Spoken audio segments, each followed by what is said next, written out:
A keresztény egyház egyik legnagyobb ünnepe a húsvét, amelyet nagy készülődés előz meg. Ebben az időszakban nem csak a lelkünket, hanem a környezetünket is felkészítjük az ünnepre. A hagyományokhoz híven tojást festünk, és feldíszítjük az otthonainkat is. A Dráva közérdekű múzeális kiállítóhelyen nyílt több mint 100 gyönyörű hímes tojásból álló kiállítás nagyon jó ötleteket kínál mindenki számára.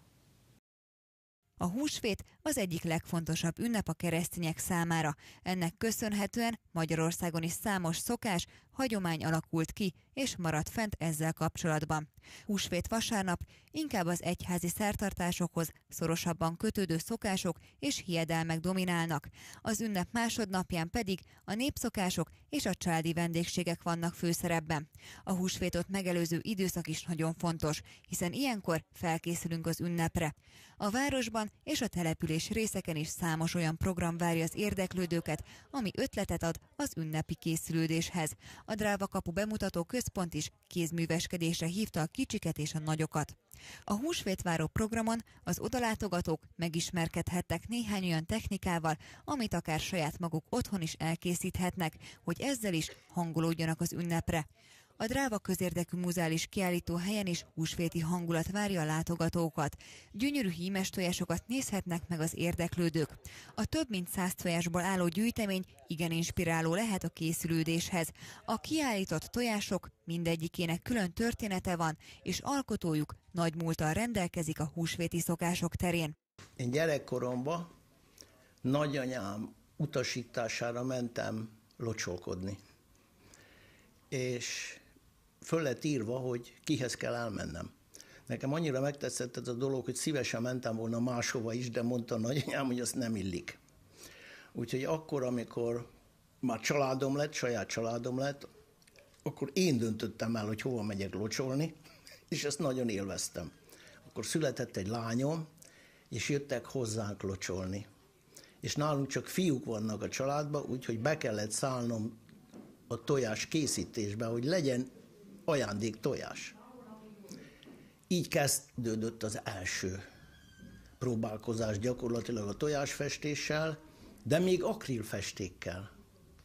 Aztán később karcoltuk a tojást, és egyre finomabb mintákat lehetett csinálni. A folyamatos próbálkozás és a különféle technikák megismerése, különösen a viasszal írt tojás díszítése keltette fel a figyelmét. Erről a technikáról egyik ismerősétől hallott az alkotó, és addig nem nyugodott, amíg tökéletesen nem fejlesztette a tudását. Nagyjából 5 évvel ezelőtt kezdett el foglalkozni olyan tojások készítésével, ami nem csak egy, hanem 2 színű, és ezzel a viasz technikával készül.